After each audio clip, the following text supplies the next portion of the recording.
식품위생법에서는 우리가 물건과 함께 건네는 것이라고 정의가 돼 있거든요. 근데 우리가 그릇, 물건을 담는 거 이렇게 하면 틀려요. 그러니까 법률처럼 정확하게 나와 있어야 되는데 일단은 우리가 법에 대해서 공부를 할 건데 법 아래쪽에 우리가 시행령이라는 게 주어져요. 뭐냐 하면 법은 1조, 2조, 3조, 4조 하고 정의를 나타냈거든요. 그럼 그 밑에 실제로 법에다 담지 못한 사항을 시행령에다가 집어넣게 돼요. 그리고 시행령에도 다 넣지 못한 사항을 우리가 시행규칙이라는 거에 넣게 돼요. 무슨 말이냐면 식품위생법이라는 게 있다면 식품위생법이 있고 식품위생법 시행령이 있고 식품위생법 시행규칙이 있어요. 그래서 여러분들이 저랑 식품위생법을 공부한다 그러면 식품위생법만 딱 보는 게 아니라 거기 담지 못한 사항을 시행령에 넣고 시행규칙에 넣는다는 거죠. 그래서 실제로 양이 엄청나게 많아지는데 이제 제가 그거를 정리를 좀 해드릴 거예요. 그래서 보시는 바와 같이 시행법, 시행규칙인데 요거는 이제 법률은 어차피 국회에서 제정을 하는 거잖아요. 그러면 시행령 같은 경우는 우리가 보통 뭐라고 그러냐면 대통령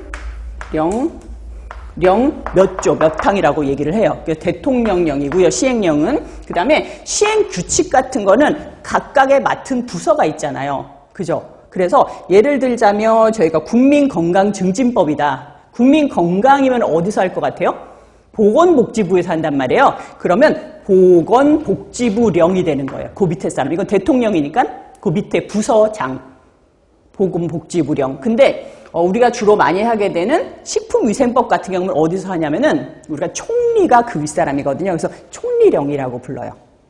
그래서 요거는 여러분들 법률 들어가기 전에 저희가 요 세 가지를 다 할 거다라는 걸 말씀을 드리고 법의 상하위 체계가 이렇게 돼 있다라는 걸 말씀을 드리는 거예요. 그리고 여기다가 추가로 해가지고 우리가 뭐 자치법규라느니 아니면은 행정규칙이라는 이런 게 있어요.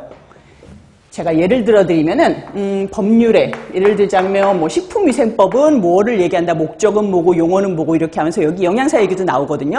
근데 영양사가 교육받거나 이런 거를 이게 법률에 나와 있지는 않아요.